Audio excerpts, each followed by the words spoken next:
Hello दोस्तों, welcome to our tutorials. आज के वीडियो में हम बात कर रहे हैं नेटवर्क लेयर्स की। नेटवर्क, जैसा कि हम जानते हैं, इट्स ए कॉम्प्लिकेटेड साइंस, बहुत ही जटिल विज्ञान है इसके पीछे। दो मशीनों के बीच का कम्युनिकेशन हमेशा एक कॉम्प्लिकेटेड चीज़ रही है। स्पेशली नेटवर्क्स जब बने थे फ्रॉम 1960s, जब एरपानेट वगैरह की शुरुआत हुई थी अमेरिका में, तो वहाँ पे ये सिस्टम बनाया ही इसीलिए गया था कि दो डिस्टेंट मशीनें, दो ऐसी मशीनें जो दूर दूर रखी हुई हैं, किसी तरीके के ट्रांसमिशन मीडिया का इस्तेमाल करके बातचीत कर पाएँ, कम्युनिकेशन कर पाएँ, एक मशीन का डेटा दूसरी मशीन तक पहुँच पाए। तो ये जब 1969 वगैरह में, 1968-69 में एरपानेट वगैरह जब बन गया, उसके बाद से काफ़ी दिनों तक इसमें बहुत सारे और रिफाइनमेंट्स होते रहे। एंड एक बहुत बड़ा माइलस्टोन आया 1988-89 के दौर में, जब WWW तैयार हुआ। तो टिम बर्नर्स-ली जो CERN, CERN, centre for European research in nuclei, ये यूरोपियन न्यूक्लियर रिसर्च ऑर्गेनाइजेशन है, उसके एम्प्लॉई थे। वहाँ उनको एक काम दिया गया था ऐसा कि किसी एक मशीन पे सारा डाटा अगर रख दिया जाए तो एक ऐसा सिस्टम बनाइए कि ज़्यादातर जो दूसरी मशीनें हैं उन तक भी वो डेटा पहुंच सके जो एक किसी मशीन पे रखा हुआ है।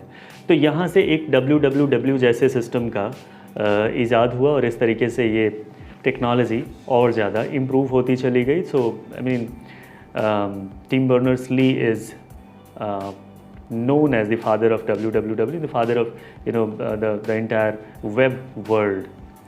तो अभी हम वैसे बात कर रहे हैं WWW की बात नहीं कर रहे हैं, अभी हम बात कर रहे हैं बेसिक नेटवर्क्स की, कि अगर एक नेटवर्क दो मशीनों के बीच में कम्युनिकेशन इस्टेब्लिश कराता है तो वो कम्युनिकेशन किस तरीके से होती है। एंड एक मशीन से चलता है डेटा, डिपार्ट होता है, रवाना होता है, तो उसके पहले की तैयारियां क्या क्या होती हैं, and through out the process, through out the way, कि जब वो रास्ते में है उस दौरान उसके साथ क्या क्या हो रहा होता है, एंड जब वो अराइव होता है ऑन द डेस्टिनेशन तो वहाँ पे उस डेटा को रिसीव कैसे किया जाता है, इंटरप्रेट कैसे किया जाता है और यूज़ कैसे किया जाता है। So this entire process of sending data and receiving at the receivers end is all covered in this theory. तो जहाँ तक इसको लेयर्स में बांटने का सवाल है, क्योंकि इस पूरे प्रोसेस को मल्टीपल लेयर्स में बांटा गया है, जस्ट टू अंडरस्टैंड कि ये पूरी प्रक्रिया कैसे चल रही है। जब भी कोई कॉम्प्लिकेटेड चीज़ हमें समझनी होती है, हम उसे ब्रेक डाउन करते हैं। तो बहुत सारे छोटे छोटे टुकड़ों में जब हम बांट देते हैं किसी बड़े प्रोसेस को, तो हम समझ पाते हैं कि उसके छोटे छोटे नुआंसेस क्या हैं और क्या छोटी छोटी हैपनिंग्स हो रही हैं बिहाइंड दैट बिगर इवेंट। वो जो बड़ी घटना हुई उसके पीछे छोटा छोटा क्या क्या हो रहा था, and how that all happened. तो इसमें एक चीज़ जो है वो बहुत ज़रूरी है समझना कि 1960s के दौर में जब एरपानेट बना था तो एक बहुत ही रॉ सा सिस्टम तैयार हो गया कि कुछ वायरलेस सिग्नल्स एक मशीन से दूसरी मशीन तक जाना शुरू हो गए, उनको पहचाना जाना शुरू हो गया और बाइनरी इन्फॉर्मेशन कैरी होना शुरू हो गई। तो साइंटिस्ट्स को ये बात समझ आने लगी कि हम यहाँ से 101 भेज रहे हैं और वहाँ पे 101 रिसीव हो रहा है, तो इसका क्या मतलब हुआ। एक मशीन से दूसरी मशीन तक जब डेटा जाना शुरू हो गया था तो it was just a raw data that was passed, that was transferred between two machines. लेकिन अभी ज़रूरी ये था कि एक नियम या आप कह सकते हैं कि रूल्स रेगुलेशंस सेट किए जाएं ताकि अलग अलग तरीके की सेवाओं को जन्म दिया जा सके। It is not all about just passing the data, it's about bringing out some service that can be implemented on a networked environment. तो अगर हम सिर्फ यही करते रहेंगे कि मैंने भेजा आपने पा लिया, फिर आपने भेजा मैंने पा लिया, तो हमें बड़ा मज़ा आ रहा है एक दूसरे को डेटा पास करने में, that's not the necessity, that was just a start of the process, that was just a start of the process. पूरी प्रक्रिया की बस शुरुआत थी 1960s में जो हुई थी। तो बड़े सारे प्रोटोकॉल्स बनाए गए, यही सारे प्रोटोकॉल्स अलग अलग सर्विसेज को लेके आए, फॉर एग्ज़ाम्पल HTTP प्रोटोकॉल जब आया तो वेबसाइटें खुलना संभव हुई। FTP प्रोटोकॉल जब आया तो अपलोड डाउनलोड की सर्विसेज शुरू हुई। इस तरीके से SMTP जब आया तो मेल सर्विस शुरू हुई, और भी बड़ी सारी सेवाओं की शुरुआत ऐसे ही प्रोटोकॉल्स के धीरे धीरे डेवलप होने से हुई। एंड इनफैक्ट एक बड़ी इंटरेस्टिंग चीज़ इस वीडियो के बाद में मैं आपको बताऊंगा, which is like we always say that most of the technologies have been developed in US and Europe, and इन्हीं देशों में ज़्यादा काम हुआ है। हमारे यहाँ तो कुछ खास काम ऐसा हुआ नहीं है, स्पेशली टेक्नोलॉजी, कंप्यूटर साइंस में तो हमें लगता है कि सारा का सारा काम US में ही हुआ है। And in the end of this video I'll tell you about a major protocol that was built by an Indian, and अगर वो प्रोटोकॉल नहीं होता तो एक बहुत बड़ी चीज़ हम मिस करते अपने इंटरनेट से, जो आज की डेट में हम बहुत रेगुलरली यूज़ करते हैं। So let's just start this discussion on layers. जैसा मैंने पहले कहा, एक मशीन से दूसरी मशीन तक इस डेटा के ट्रांसफ़र होने का जो पूरा प्रोसेस है, इसे दो अलग अलग अप्रोचेज़ में बांटा गया है। एक अप्रोच कहलाती है OSI लेयर और एक अप्रोच कहलाती है TCP/IP लेयर। तो जो TCP/IP लेयर है, इसको एक और नाम से जानते हैं डिपार्टमेंट ऑफ डिफेंस लेयर या DoD लेयर्स। तो ज़रूरी क्या था कि दो अलग अलग अप्रोचेस बनाए गए। अगर आप किसी प्रोसेस से अवेयर नहीं हैं तो आपको उसे समझना होता है, और समझने के लिए बहुत ज़्यादा ब्रेक डाउन करने की ज़रूरत होती है, बहुत सारे नुआंसेस निकालने पड़ते हैं, तो जाके आप चीज़ों को समझते हैं। तो OSI लेयर जो है वो समझने समझाने के लिए इस्तेमाल हुई। पूरी दुनिया में इसका इस्तेमाल academicians, professors, teachers, instructors, universities, colleges इसका इस्तेमाल करते हैं स्टूडेंट्स को ये समझाने के लिए कि ये पूरा प्रोसेस काम कर कैसे रहा है। एंड एक बार जब आप OSI लेयर्स के ज़रिए पूरी प्रक्रिया बहुत डिटेल में समझ चुके होते हैं तो फिर बात आती है काम करने की, क्योंकि यही स्टूडेंट्स कल को सॉफ्टवेयर इंजीनियर बनेंगे, यही स्टूडेंट्स कल को नेटवर्क एडमिनिस्ट्रेटर बनेंगे, डेटाबेस एडमिनिस्ट्रेटर बनेंगे, और रियल सॉफ्टवेयर इनको डेवलप करना होगा। तो जब यहाँ पे रियल सॉफ्टवेयर डेवलप करने की बात आती है तो उतनी डिटेलिंग की आवश्यकता नहीं पड़ती जितनी डिटेलिंग पढ़ते समय की गई थी, बिकॉज़ एक बार आपको वो सारी बात समझ आ चुकी है। अब आपको काम करना है, तो काम करने के लिए आप कम टुकड़े भी करेंगे प्रोसेस के तो काम आप कर पाएंगे, बिकॉज़ आप चूँकि पहले से ही इतनी डिटेल में समझ चुके हैं कि आपको दोबारा से काम करते वक्त उतने सारे डिटेल्स पे उतरने की आवश्यकता नहीं है। एंड आई मीन जब आप कोई रियल प्रोजेक्ट कर रहे होते हैं या रियल सॉफ्टवेयर कर रहे होते हैं तो ऐसे में हर डिटेल आवश्यक नहीं होती। जो सॉफ्टवेयर की रिक्वायरमेंट है सिर्फ वही डिटेल आप करेंगे। ज़रूरी नहीं है ना कि एक सॉफ्टवेयर में सारी की सारी थ्योरीज़ इन्वॉल्व हो जाएं। तो इस वजह से जब हम रियल सॉफ्टवेयर बनाने की तरफ आते हैं, जब रियल नेटवर्क इम्प्लीमेंटेशन की बात आती है, तो OSI लेयर्स को फॉलो नहीं किया जाता, TCP/IP लेयर्स को फॉलो किया जाता है। That's also difference for you to understand कि कहाँ पे OSI लेयर्स यूज़ होती हैं और कहाँ पे TCP/IP लेयर्स यूज़ होती हैं। It's just a clear cut difference of one single line कि OSI लेयर्स समझने समझाने के लिए हैं, TCP/IP लेयर्स काम करने के लिए हैं। तो चलिए, ये हुआ इन दोनों लेयर्स के बीच का एक लेयर्ड आर्किटेक्चर के बीच का एक डिफरेंस। अब सीधे हम आते हैं इस पे कि OSI लेयर्स क्या होती हैं। तो देखो, मैंने जैसे आपसे पहले कहा कि जब चीज़ों को समझना होता है हम ज़्यादा ब्रेक डाउन करते हैं चीज़ों को, तो पूरे प्रोसेस को, यानी एक सिस्टम से डेटा के निकलने दूसरे सिस्टम पे डेटा के पहुंचने के बीच के टोटल प्रोसेस को 7 अलग अलग लेयर्स में बांटा गया, और वो है हमारा OSI लेयर आर्किटेक्चर। जब इन लेयर्स के नाम लिए जाते हैं, इनको आपको बताना होता है किसी के सामने कि कौन कौन सी लेयर्स हैं, तो बहुत सारे स्टूडेंट्स यहाँ पे ये गलतियाँ करते हैं कि वो उस फंडामेंटल को भूल जाते हैं कि लेयर का मतलब क्या होता है। The layer is a thing that just gets laid over, on over. तो अगर कोई चीज़ है, उसके ऊपर एक और चीज़ जम गई, उसके ऊपर एक और चीज़ जम गई, उसके ऊपर एक और चीज़ जम गई, एक और चीज़ जम गई, एक और चीज़ जम गई, और ऐसे जमती चली गई। What do you think? Which of these layers is the first layer? The one that is on the top or the one that is at the bottom? तो पहली लेयर वो है जो सबसे नीचे थी, क्योंकि उसके ऊपर ये सारी लेयर्स जो जमती चली गई हैं ये कहीं ना कहीं दूसरी हैं, तीसरी है, चौथी है, पाँचवीं है, छठवीं है, सातवीं है, आठवीं है, 50वीं है, बट पहली लेयर सबसे नीचे वाली लेयर है। तो जब भी इन लेयर्स, OSI लेयर्स की जब बात की जाती है, स्टूडेंट्स से जब इसके बारे में पूछा जाता है तो बहुत सारे स्टूडेंट्स ये गलतियाँ करते हैं कि वो 7वीं लेयर से शुरू कर देते हैं, which is not correct at all. The first layer of OSI is physical layer which is at the bottom.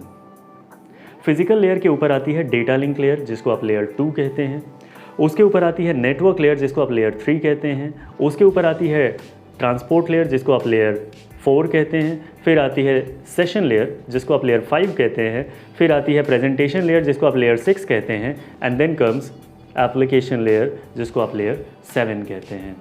So physical layer, data link layer, network layer, transport layer, session layer, presentation layer and application layer, ये हैं 7 layers. तो ये तो हुआ इनको बताने का तरीका कि पहली लेयर कौन सी है, आखिरी लेयर कौन सी है। जब आपसे पूछा जाए 5वीं लेयर, इट्स सेशन लेयर। पूछा जाए 7वीं लेयर, एप्लीकेशन लेयर। दूसरी लेयर डेटा लिंक लेयर। तो ये कभी ऊपर से नीचे नहीं होना चाहिए, हमेशा नीचे से ऊपर होना चाहिए, because layers are always counted from the bottom. Alright, तो ये कंसेप्चुअल डाउट था जो बहुत लोगों के दिमाग में होता है। And now let's move on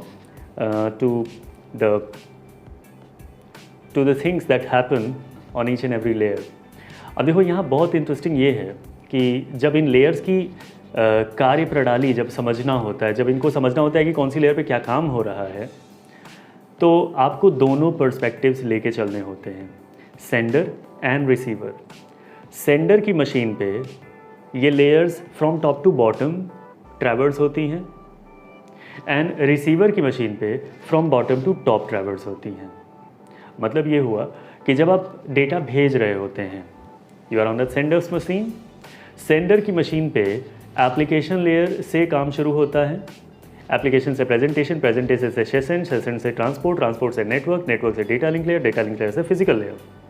तो इस तरह से सेंडर की मशीन पे एप्लीकेशन से आप फिजिकल लेयर तक आते हैं, एंड जो ट्रैवल होता है through optical fibres, through coaxial cables, through twisted pair cables, through wireless media, radio wave, microwave, जो भी जिस भी तरीके से आप ट्रैवल करा रहे हैं, वो ट्रैवल पूरा का पूरा होता है फिजिकल लेयर पे। Arrival at the destination and, arrival भी कहाँ होगा, फिजिकल लेयर पे ही।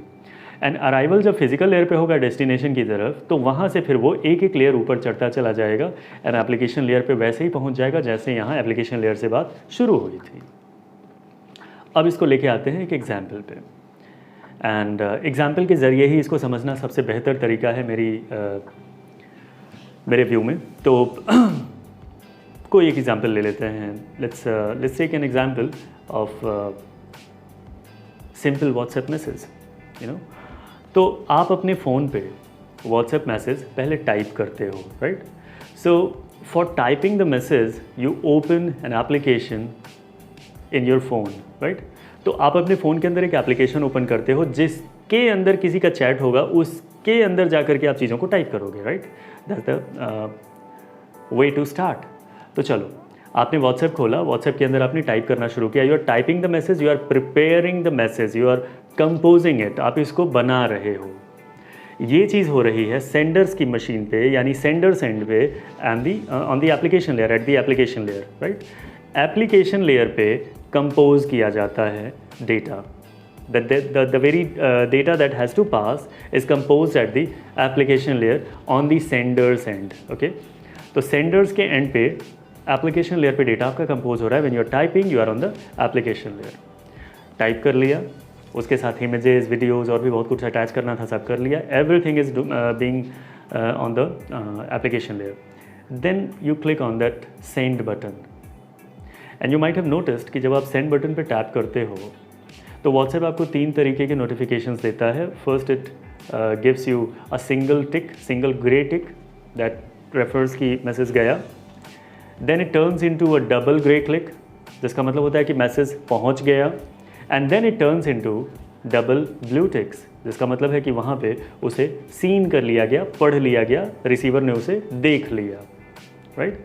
तो ये जो 3 आपको नोटिफिकेशंस अलग अलग दिखाए जा रहे हैं, बेसिकली ये उस पूरे प्रोसेस के विजुअल्स हैं। अब आते हैं उसके प्रोसेस पे कि असल में अंदर चल क्या रहा है। जब आपने टैप किया सेंड बटन पे, तो टैप करने के साथ ही सिंगल क्लिक नहीं आ जाता। अगर आपने नोटिस किया होगा, वहाँ एक छोटी सी घड़ी आती है, थोड़ी देर बाद वो घड़ी सिंगल टिक में कन्वर्ट होती है। तो एप्लीकेशन लेयर से वो जो डेटा आपने प्रिपेयर किया था, कंपोज किया था, उसे आना है प्रेजेंटेशन लेयर पे। प्रेजेंटेशन लेयर पे जब वो डेटा आता है तो प्रेजेंटेशन लेयर कुछ काम करती है। प्रेजेंटेशन लेयर पे काम क्या होता है? First, the data that you composed is compressed, उसको कंप्रेस किया जाता है, क्योंकि वो डेटा कुछ केबीज़ में होगा तो उसको कुछ बाइट्स में कन्वर्ट करेंगे, कुछ एमबीज़ में होगा उसको केबीज़ में कन्वर्ट करेंगे, so that it can pass fluently, right. आप बहुत ज़्यादा ट्रांसमिशन मीडिया पे बोझ नहीं बनाना चाहोगे, तो आपका डेटा पहले कंप्रेस किया जाता है on the presentation layer. Compress हो जाने के बाद एक सिक्योरिटी एनहांसमेंट किया जाता है आपके डेटा में। तो प्रेजेंटेशन लेयर के दो बड़े प्रमुख काम हैं। पहला काम है कंप्रेस करना और दूसरा काम है एनक्रिप्ट करना। एनक्रिप्शन एक अलग साइंस है जिसका, हालांकि हम इस पर आगे डिटेल में वीडियोस करेंगे, बट आज के लिए आपको इतना बता दूं दैट एनक्रिप्शन का मतलब है डेटा को एक ऐसे कोडेड फॉर्म में बदल देना कि अगर डेटा को कोई बीच में हैक भी करता है तो वो समझ ना पाए कि ये क्या डेटा है, क्योंकि डेटा कोड में कन्वर्टेड, सो अगर मुझे अपने घर वालों को एक चिट्ठी भेजनी है कि मैं आज शाम को 5 लाख रुपए लेकर के घर आ रहा हूँ, और वो चिट्ठी मैंने भेज दी। बीच रास्ते में अगर उस चिट्ठी को कोई खोल के पढ़ लेता है तो आपको क्या लगता है कि मेरा मतलब ये है कि दुनिया अच्छी है, दुनिया में लोग अच्छे हैं, मैं क्लेम नहीं कर रहा कि मेरे साथ कोई हादसा हो जाएगा, बट डू यू थिंक कि आज के ज़माने में अगर कोई उस चिट्ठी को पढ़ ले तो आपको नहीं लगता कि ये ख़तरा सा रहेगा कि शायद 5 लाख रुपए लेके मैं ना पहुंचूं घर पे, बीच रास्ते में ही कुछ हो जाए, क्योंकि चिट्ठी पढ़ ली गई है, लोगों को पता लग चुका है कि बंदा 5 लाख रुपए लेके जाने वाला है। इंस्टेड मैं उस पूरे टेक्स्ट को जो उस चिट्ठी के अंदर लिखूंगा उसे इनक्रिप्ट कर दूंगा, एक अलग कोड में लिख दूंगा, और ओरिजिनल लैंग्वेज से कोड में कन्वर्ट करने का जो मेरा प्रोसेस था वो मैं जानता हूँ और मेरे घर वाले जानते हैं। तो चिट्ठी में पूरा कोड लिखा हुआ है। अब कोई खोल के पढ़ ले, पूरे रास्ते पढ़ता हुआ जाए, क्या फ़र्क पड़ता है? वो कहाँ जान पाएगा कि मैंने ओरिजिनली क्या लिखा है? जब ये चिट्ठी मेरे घर वालों को मिलेगी तो घर वाले वो कोडिंग सिस्टम जानते हैं, वो उसको रिवर्ट करके ओरिजिनल मैसेज डिक्रिप्ट कर लेंगे, समझ जाएंगे। So that is what is encryption and decryption. तो जब आप भेज रहे होते हो on the application layer, you are composing the message. Presentation layer पे पहले वो कंप्रेस हुआ, देन एनक्रिप्ट हुआ।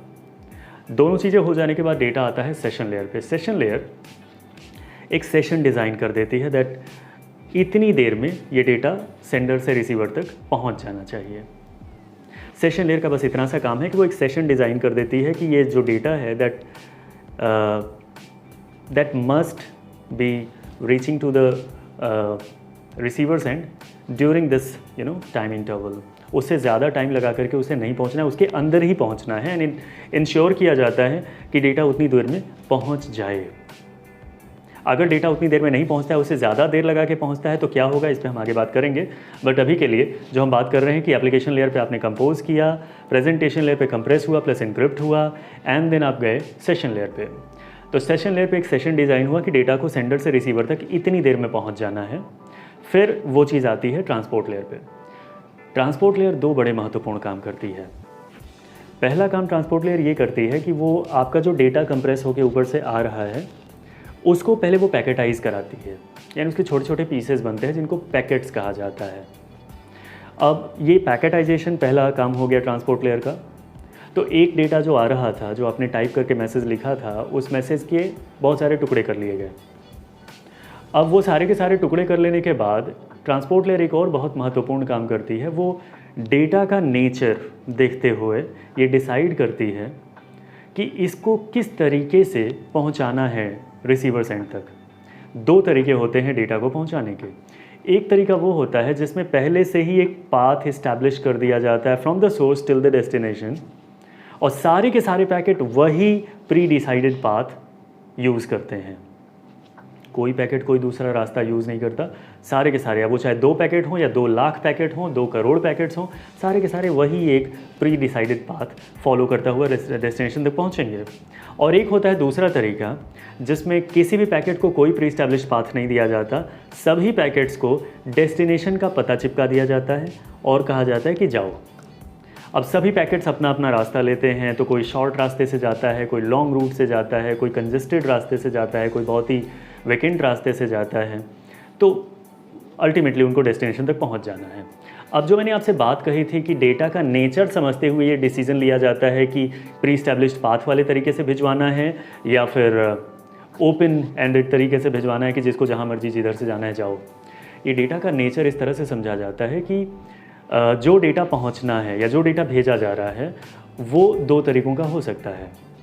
या तो वो ऐसा डेटा हो सकता है जिसमें डिले की गुंजाइश ही ना हो, यानी अगर उसमें थोड़ा भी डिले आए तो बहुत बड़ी परेशानी खड़ी हो जाए, या उस डेटा के ट्रांसमिट होने का कोई मतलब ही ना निकले। और एक वो डेटा होता है जो डिले भी हो जाए तो बहुत फ़र्क नहीं पड़ता। Let me take an example to clarify this. जब हम किसी को कॉल करते हैं तो वो कॉल भी नेटवर्क के थ्रू ही जाती है, और जब हम अपने फ़ोन पे व्हाट्सएप चला रहे होते हैं तो वो भी नेटवर्क के ही थ्रू ही होता है। लेकिन आपको क्या लगता है कि जब व्हाट्सएप मैसेज आप किसी को करते हो तो क्या आप एक्सपेक्ट करते हो कि मैंने बस सेंड बटन टैप किया, सिंगल टिक, डबल टिक और ब्लू टिक हो जाए और बिल्कुल immediately with in a fraction of seconds and a fraction of minute data पहुंच जाए? क्या आप एक्सपेक्ट करते हैं? और अगर करते भी हो तो क्या ऐसा हो ही जाता है? गारंटीड है कि ऐसा हो जाएगा? नहीं होता। और अगर नहीं भी होता तो हम बर्दाश्त कर लेते हैं। हमें लगता है कि नेटवर्क स्लो होगा, मे बी इंटरनेट स्लो है, मीडिया स्लो है, सर्वर्स बिजी होंगे, कुछ होगा। लेकिन जब आप किसी को कॉल करते हैं, क्या आप इतना सा भी डिले बर्दाश्त कर पाएंगे कि आपने हेलो बोला और वो हेलो 1 मिनट बाद या आधे मिनट बाद रिसीवर तक पहुँचे? That's the difference. Call is a kind of data that has no any chance to get delayed. वहाँ डिले होने का कोई चांस ही नहीं है, गुंजाइश ही नहीं है। वो डेटा प्री एस्टैब्लिश्ड पाथ से भिजवाया जाएगा ताकि सारे पैकेट्स एक ऑर्डर में पहुँचें, कंकरेंटली पहुँचें और बिल्कुल टाइमली पहुँचें। जबकि जो रेगुलर इंटरनेट का डेटा होता है वो आराम से पहुँचे, धीरे धीरे पहुँचे, आगे पीछे पहुँचे, बहुत फ़र्क नहीं पड़ता। We are used to it.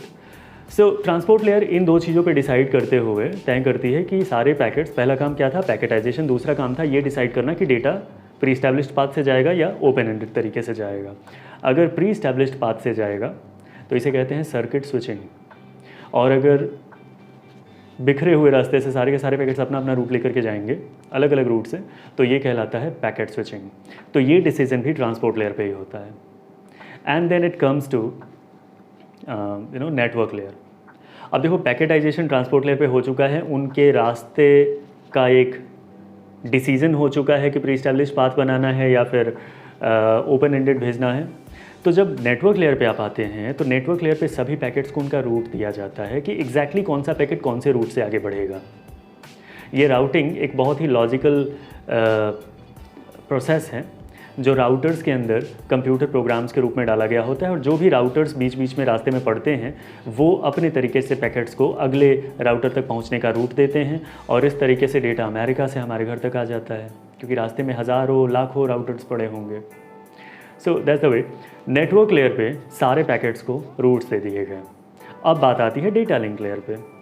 Data link layer भी दो बहुत महत्वपूर्ण काम करती है। In fact data link layer is one of the most busy layers of OSI layers. Data link layer का सबसे पहला काम ये होता है कि एरर डिटेक्शन, एरर करेक्शन करने के लिए कुछ एक्स्ट्रा एड ऑन्स किए जाते हैं आपके पैकेट के साथ। जो पैकेट ऊपर से आ रहा है ट्रांसपोर्ट लेयर पे पैकेटाइज हुआ, नेटवर्क लेयर पे सबको रूट्स मिले। अब वो जब डेटा लिंक लेयर पे आता है तो डेटा लिंक लेयर उसमें कुछ एक्स्ट्रा डेटा स्टफ़ करती है, कुछ एक्स्ट्रा डेटा ऐड करती है, जिसकी मदद से ये पता लगाया जाएगा कि ये डेटा सही सलामत आया है या इसमें कुछ गड़बड़ हुई है। कहाँ पे? रिसीवर सेंड पे। तो ये एड ऑन्स भी कहाँ किए जाते हैं? सेंडर्स के डेटा लिंक लेयर पे। ये पहला काम हुआ। एरर डिटेक्शन करेक्शन के बहुत सारे मैकेनिज़म्स पे हैं और उन पे मैं समझता हूँ कि जितने मैकेनिज़म्स हैं सब पे डिटेल्ड इंडिविजुअल वीडियो बन सकती है। लाइक पैरिटी पे अलग वीडियो बन सकती है, 2D पैरिटी पे अलग एक एक्सप्लेनेशन किया जा सकता है, चेकसम है, हैमिंग डिस्टेंस है, हैमिंग कोड्स हैं, साइक्लिक रिडंडेंसी चेक है, बहुत सारे मेथड्स हैं एरर्स को डिटेक्ट और करेक्ट करने के। तो इन सब पे होपफुली हम आगे बहुत डिटेल वीडियोज़ करेंगे ताकि ये बहुत ही डिटेल में आपको on the level of binary आपको समझ आ जाए कि एग्जैक्टली क्या हो रहा है, कैसे पता लग रहा है कि डेटा सही आया या ख़राब होके आया।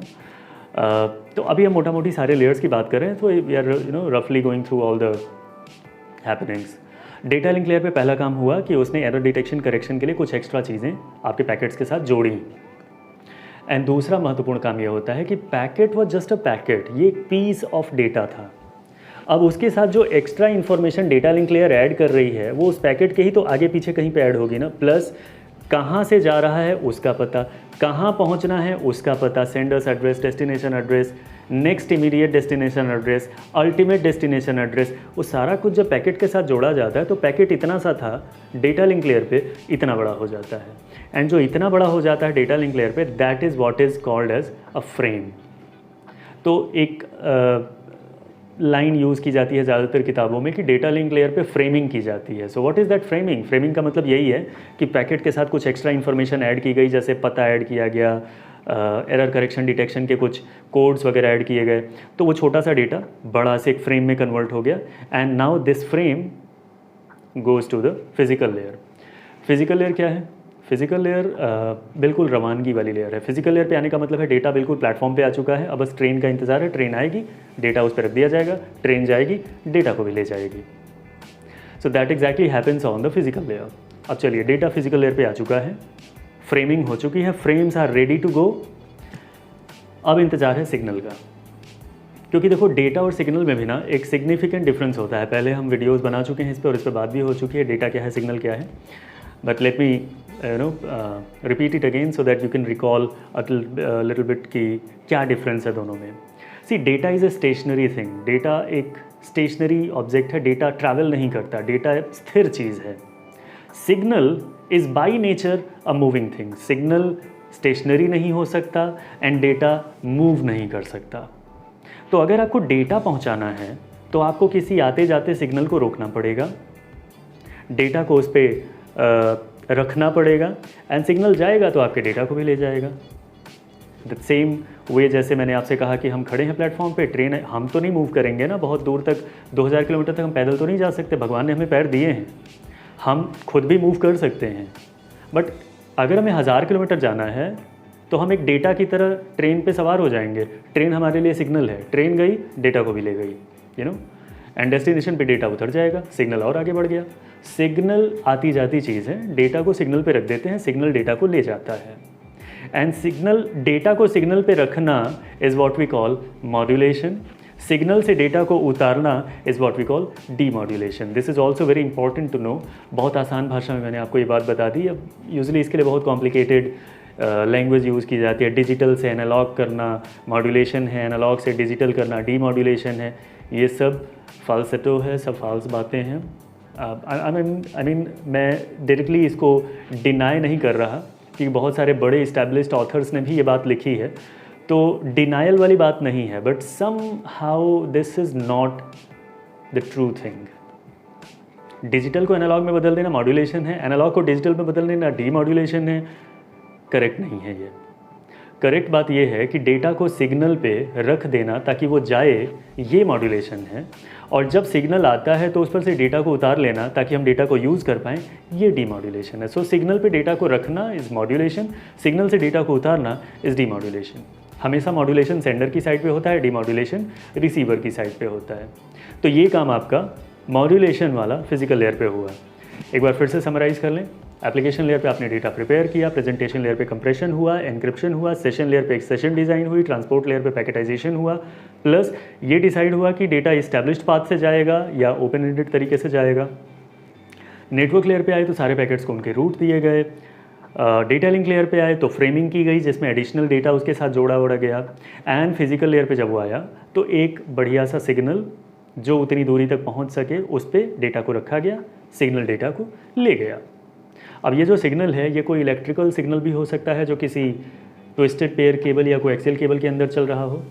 ये कोई लाइट रे भी हो सकती है जो किसी ऑप्टिकल फाइबर के अंदर जा रही है, या ये कोई इलेक्ट्रोमैग्नेटिक वेव भी हो सकती है जो रेडियो वेव या माइक्रोवेव या इंफ्रारेड के किसी बैंडविड्थ में कहीं आती होगी। So signal is just that, data को उस पर रख दिया, सिग्नल डेटा को ले गया। अब पूरा जो ट्रैवल है ये फिजिकल लेयर पे ही हो जाता है, क्योंकि सिग्नल्स फिजिकल लेयर पे ही ट्रैवल करते हैं। जब ये रिसीवर एंड पे पहुंचते हैं तो वहाँ की मशीन सिग्नल से डेटा उतारती है। On which layer? On physical layer. यहाँ की फिजिकल लेयर ने सिग्नल पे रखा था, वहाँ की फिजिकल लेयर सिग्नल से उतारती है। डेटा फिजिकल लेयर पे अराइव हो गया, अब वो भेजा जाता है उसी क्रोनोलॉजिकल ऑर्डर में ऊपर की लेयर्स को, रिसीवर की तरफ। तो फिजिकल लेयर से डेटा लिंक लेयर पे डेटा भेजा जाता है। सेंडर की डेटा लिंक लेयर ने क्या किया था, पैकेट्स को फ्रेम में कन्वर्ट किया था, बहुत सारा एडिशनल स्टफ़ जोड़ करके। वो सारा एडिशनल स्टफ़ वहाँ इवेलुएट किया जाता है, जैसे एरर डिटेक्शन करेक्शन वाले कोड्स चेक किए जाते हैं कि डेटा सही सलामत आया है या बीच रास्ते में कुछ करप्शन हो गई है। ऐसे ही कहाँ से चला है, कहाँ पहुँचना था, ये सारे जो उसके साथ एड ऑन्स लगे हैं उनको भी निकाल लिया जाता है ताकि समझ आ जाए कि सही जगह डेटा आया है या सही जगह से आ रहा है। जब ये सारी चीज़ें कन्फर्म हो जाती हैं तो वो जाता है नेटवर्क लेयर को। यहाँ की नेटवर्क लेयर ने क्या किया था, पैकेट्स को उनके रूट दिए थे। वहाँ की नेटवर्क लेयर ये चेक करती है कि पैकेट्स को जो रूट दिए गए थे, पैकेट्स उन्हीं रूट से आए हैं या किसी दूसरे रूट से आए हैं।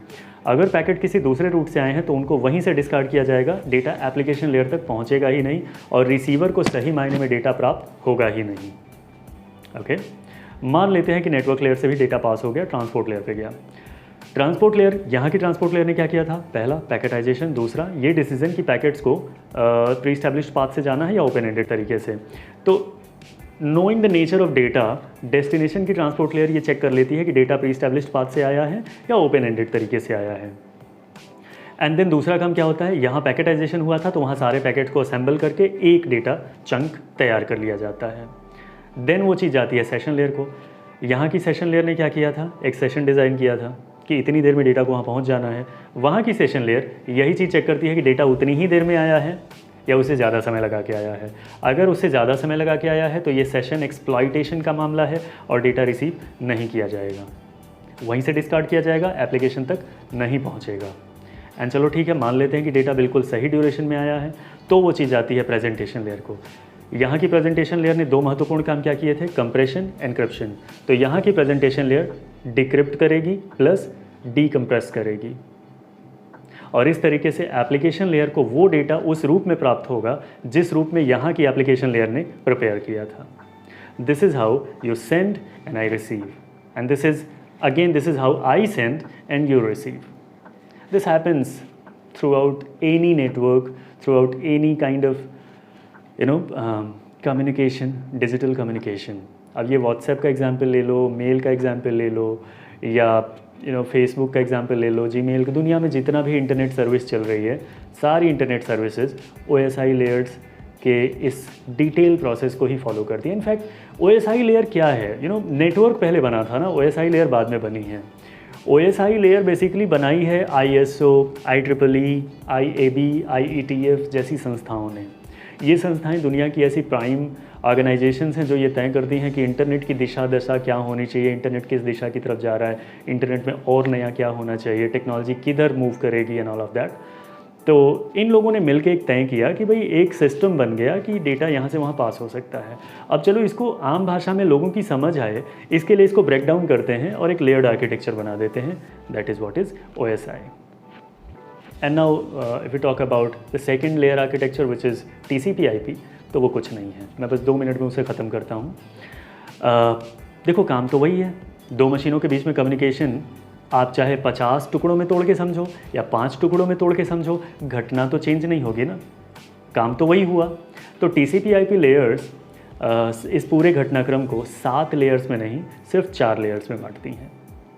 So the lowest layer in TCP/IP layers is physical layer. कहीं कहीं पे इसे लिंक लेयर भी कहते हैं, बट फिजिकल लेयर इसका ज़्यादा आप कह सकते हैं स्टैंडर्डाइज्ड नेम है। तो फिजिकल लेयर जो है वो OSI की जो नीचे की 2 लेयर्स है, फिजिकल और डेटा लिंक, उन दोनों को मिला के एक लेयर है। अब यहाँ दूसरी लेयर क्या है, internet layer. Internet layer OSI की जो नेटवर्क लेयर थी उसका सीधा सीधा रूपांतरण है, उसी का नाम है इंटरनेट लेयर। फिर इसके ऊपर आती है host to host layer. Host to host layer जो OSI में नेटवर्क के ऊपर ट्रांसपोर्ट लेयर थी उसका नाम है। एंड देन यहाँ पे जो चौथी लेयर है वो है एप्लीकेशन लेयर।